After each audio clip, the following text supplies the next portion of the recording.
There are people who move through the world with a quiet kind of carefulness. They speak gently, they step lightly, they watch themselves as though every movement might disturb something fragile around them. They whisper, sorry for things that are not their fault. They shrink so others have more room. They apologize for taking up space that was already theirs. To the world, they appear polite, considerate, easy to be around, but beneath that politeness lives a quieter truth, a sadness woven into their bones, a belief that their presence is a burden. This is the story of the people who apologize for simply existing, the ones who learned somewhere along the way that their needs were trouble, that their voice was too loud, that their feelings were too much. This story reveals the sorrow behind the apologies that seem so small, yet hold an entire childhood of unspoken ache. Chapter 1. The moment you learn to shro. There is a moment in every life when someone realizes they must become smaller to survive. It may not be dramatic, it may not be loud, it may be as subtle as a sigh from someone who was supposed to love them, a harsh glance, a frustrated tone, a silence that felt heavier than anger. You begin to understand that your presence affects others, that your emotions take up space, that your needs create inconvenience. You sense it not through words, but through atmosphere, through tension in the room, through the way people withdraw when your feelings grow too visible. So you learn to soften your footsteps. You lean away instead of toward. You monitor your voice before it leaves your mouth. You rehearse sentences in your head to make sure they sound safe enough, small enough. You apologize preemptively. You apologize reflexively. You apologize even when nothing has gone wrong, not because you enjoy it, but because your body learned that apology is armor. That sorry keeps the peace. That sorry makes you less noticeable. That sorry protects you from the possibility of upsetting someone whose approval you needed to survive. In this chapter, the sadness begins quietly. It begins when you realize your existence must be adjusted to fit the comfort of others. When simply being becomes something you need to earn permission for. It is the moment your heart whispers the first unspoken belief. I must become smaller if I want to be safe. Chapter 12. Roots of learning to appear. Need to apologize for existing does not appear out of nowhere. It begins early, shaped by the emotional climate of childhood. Perhaps your home was unpredictable. Maybe one parent had a temper that arrived like a storm. Maybe the house shifted between calm and chaos without warning. You learned to anticipate changes in mood. You learned to stay quiet. You learned that your feelings might ignite someone else's anger. Or you may have grown up with caretakers who were overwhelmed, people who did not have the emotional capacity to hold your needs. When you cried, they sighed. When you spoke, they seemed tired. When you expressed anything real, you felt like you were adding weight to a life that was already too heavy for them. Sometimes the wound comes from subtle comments. Do not be dramatic. You are too sensitive. Stop overreacting. You are making a big deal out of nothing. Each sentence repeated enough times teaches you a lesson your heart never forgets. Your feelings do not matter. Your needs are inconvenient. Your presence requires justification, so you adapt. You become agreeable. You become resilient in all the ways that hurt. You learn to comfort yourself so you do not disturb others. You learn that silence keeps you safe. And every time you apologize for something small, something unnecessary, something that hurts no one, you are repeating an old childhood mantra. My existence must be softened to be acceptable. This chapter reveals where the habit began, not in adulthood, but in the early places where your truth was too heavy for the people around you, and so you learned to carry it alone. Chapter 3. Psychology of constant apology. Adulthood. Apologizing becomes more than a habit. It becomes a psychological pattern deeply wired into the nervous system. Your brain associates conflict with danger, so it tries to prevent even the smallest discomfort. Your nervous system becomes hyper-aware of other people's reactions. A subtle shift in someone's tone feels like a warning. A sigh feels like a threat. A pause feels like rejection. To protect yourself, your mind uses apology as a strategy. It softens tension before tension appears. It keeps relationships smooth, even if it costs pieces of your authenticity. Apologizing becomes a form of emotional self-regulation, a way to prevent the fear of disappointing someone, a way to calm the anxiety of taking up too much space. There is also a deeper psychological layer. When someone believes their worth is tied to how little trouble they cause, they begin to erase parts of themselves. They dim their opinions. They swallow their desires. They avoid asking for anything that might draw attention to their needs. Apology becomes identity. You apologize for interrupting, even when you did not interrupt. You apologize for speaking, even when you were invited. You apologize for needing clarity, comfort, or understanding. You apologize for crying.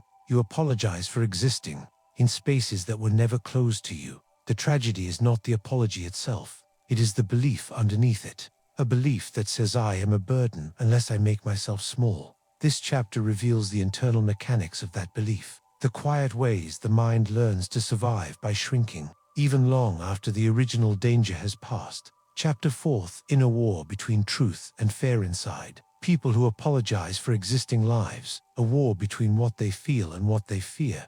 They feel longing for connection, but fear being too much. They feel hurt, but fear expressing it. They feel loneliness, but fear asking for closeness. They feel anger, but fear the consequences of showing it. Every instinct for authenticity collides with the instinct for survival. So they smile when they are hurting. They say it is fine when it is not. They swallow words that tremble. On the edge of honesty, they make themselves the smallest voice in every room. They become the calm one, the easy one, the unproblematic one, the one who carries disappointment in silence because disappointment feels dangerous.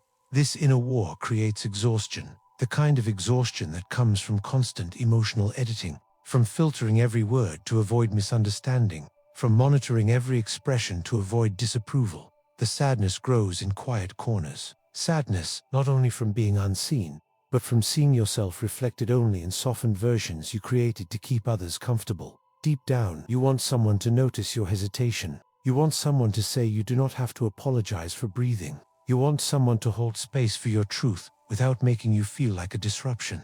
But the fear of losing love, approval, or acceptance keeps you silent. This chapter rests in that conflict, the painful place where longing battles fear, where authenticity battles self-protection, where your real voice waits patiently beneath layers of quietness.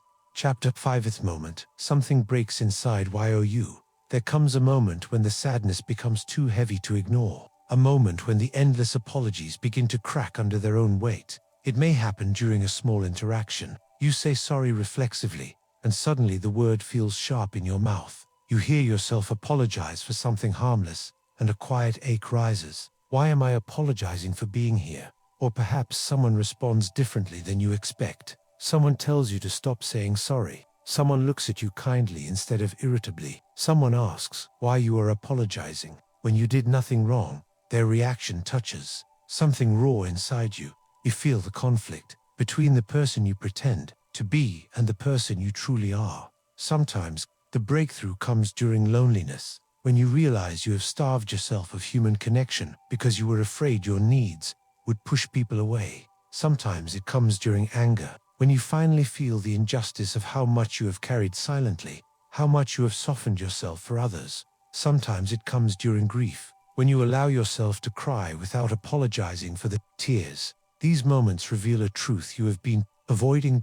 You are tired of shrinking. You are tired of walking on emotional eggshells. You are tired of apologizing for taking up space in a world that was never meant to be so small. This chapter holds the moment the heart begins to rebel, the moment when your sadness becomes visible even to yourself, the moment when you realize the apology is not protecting you anymore, it is hurting you. Chapter 6: Gentle return to your true self. Healing begins quietly, not through grand gestures, but through tiny acts of reclaiming your existence. You begin to notice when you apologize unnecessarily. You catch the reflex before it reaches your lips. You soften the instinct. Instead of surrendering to it, you begin to allow yourself small needs, asking a question, clarifying a misunderstanding, taking up space in a conversation, letting someone know how you feel. At first, it feels uncomfortable, vulnerable, wrong. Your body expects consequences that no longer exist, but you continue gently. You learn that your voice is not a disruption.